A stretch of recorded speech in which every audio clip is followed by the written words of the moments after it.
This is Karl Turney. I'm calling about Miss Detriss. They need you again.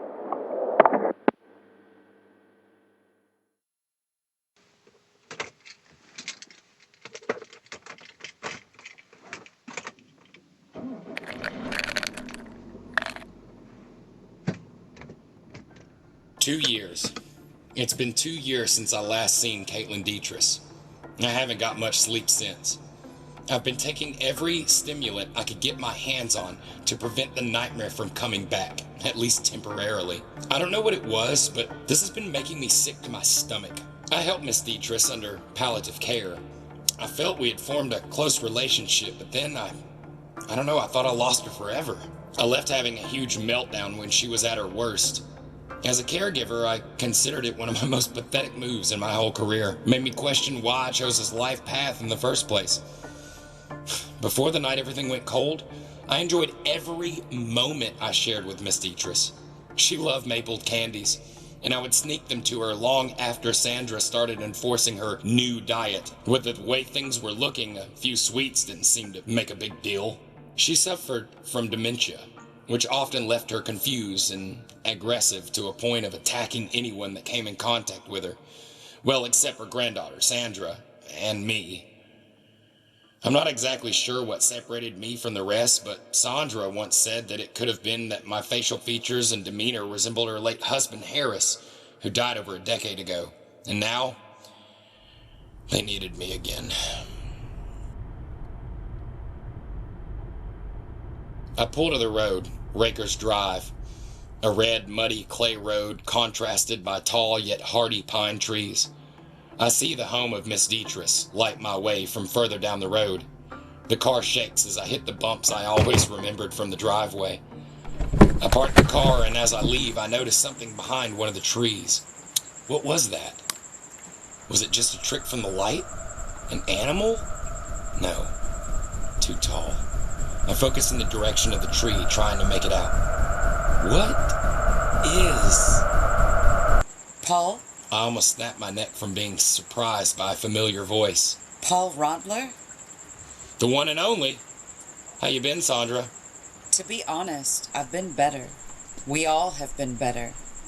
Come in. You'll catch a cold. The home was just as I remembered it. Olive and beige wallpapered, covered in old framed photos. A large framed mirror. A large wooden family table set for 2 people with silverware, plates, and a red fruit bowl on a decorative doily in the center, surrounded by small white candles. It's beautiful, but no one ever sat in the dining room. So, how bad is... She's where you left her. You remember the room, don't you? Of course. Then after you, old friend. I walk down the hallway to the last door on the right. Either that's Paul or Harris has come back to finally help me cross over. It was Miss Detriss, and she seemed better than ever. She wasn't able to speak or eat the last meeting we had. Miss Detriss, is that really you? Well, of course it is. Grab a seat. Sandra just made the most wonderful tea, and you should have some. Well, I think I'll leave you both to it then. I'm sure you'll have a lot to catch up on. I can't remember what kind of tea this was. Caramel? No matter. It's really good. I'm sure it is, but I have to ask. How I'm still alive. Sorry, I don't mean to. Hush, Paul, listen. You did everything you could before you left. It has been eating me away, but... But now you're all better? Dementia doesn't just reverse when it gets that serious. How do you even... Burn it down. I'm sorry. I need to go outside for a moment. Excuse me. Oh, I see. Well, take all the time you need. Paul, I'll be fine here till you're ready to talk. Paul, are you all right? Yeah, Sandra. I just need to grab my charger. Come on. Where is it? Where the fuck is it? Fuck! I'm out. How could I be? No. You're not real. Go away. Answer it, Paul. Answer it. Answer it. Answer. Answer. Fine. Fuck. Hello? Hey, this is Karl. Did you find the place alright? How could I Burn it down, Paul. What? You heard me. Only one way to clean the slate. Are you ready to get clean, Paul? Paul won't do it. He's scared. He's scared. He wants to play all by himself. Silly Paul. Paul. Paul. Hello? You got quiet on me. You alright? Hey, let me call you back. I'm sure Sandra needs my help with Miss Detriss. Hang on. Paul. I need you to listen. This is important. If anything happens, anything, like last time, you call me. Okay? Whatever. Okay. Anything happens, you'll get a call from me.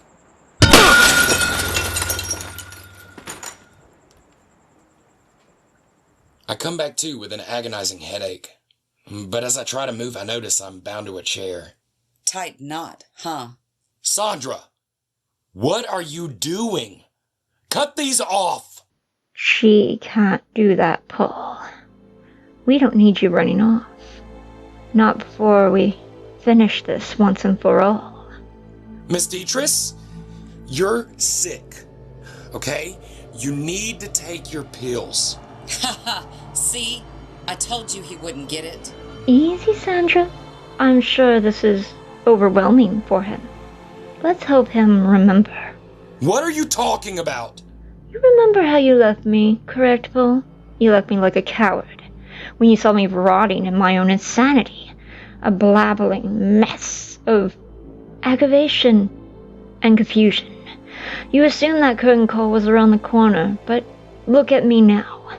You're right, old friend. Dementia just doesn't reverse because I didn't have dementia. What? What did you have? She was carrying some serious baggage. Baggage we thought you ran off with years ago, till you came back. Tell me, Paul, how's your sleep been? Have you seen anything strange lately? This can't be real. Let me try, Sandra. Paul, look at me. I've had a friend, a very special friend, that had been there through thick and thin. You can't be! Let her finish. Thank you, Sandra. Where was I? Right. My friend hitched a ride with you, and I'm sure you may notice he demands a lot of energy. It can make you sick and loopy till, well, I don't want to see how far it takes me. So to the meat and potatoes, he offered me a deal. If I let him have you, he'll leave me alone. So my question to you, Paul, why did you come back? What do you mean? Karl said you needed me. Karl? Karl Tooney! He let me know that I was needed here again. Shit! Grab the knife, Sandra. What? Yes, ma'am. We have to do this sooner than I thought. Do what? What are you? Sandra, stop! Please! You're going to have to make those cuts deeper if you want it to work. I'm trying. He won't stop moving. Okay, how's that? The marking is just as it is written. He should be ready. We just need to wait for our friend to pay us a visit. How do we know when he's here? Paul will tell us.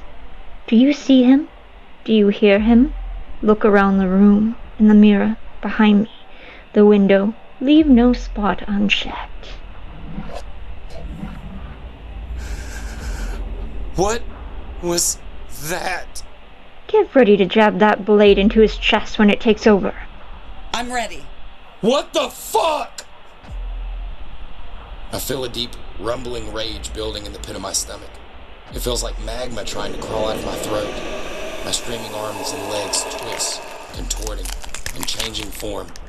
I've lost control of my body, and something else has taken over. What are you doing? Put that fucking thing through him! Sandra, sweet Sandra. You should hand that knife to someone who knows how to use it. Somebody who doesn't mind rendering flesh from bone. Shut up! Don't worry. I'll use it when you're done playing with it. It'll be like picking another little piggy for the slaughter. Piggy. Piggy. Piggy. Shut the fuck up! Shut me up, Sandra! Sandra screams in an attempt to stab me, but I feel my arm work its way out of the ropes holding me down, sending her blade into her own stomach. Stabbing at a rapid succession before pulling and twisting the blade upward, grating against her ribs. I feel like someone watching a horror movie, unable to shift the tides of fate. See? That's how you use a knife. Sandra! Sandra's not with us anymore. I feel my jaw retract and clench down hard into her jugular, snapping back a mouthful of bloody flesh and gore. The blood leaves her neck in a fine mist across the dining table. No! Shush, shush, shush. No need to be afraid. You're always my best friend, Caitlin. I understand if you want to scream. It's finally over. No, no, no, no. Come on. One last hug. I uncontrollably grab Miss Detriss, feeling my arms tighten and squeeze, breaking her fragile spine.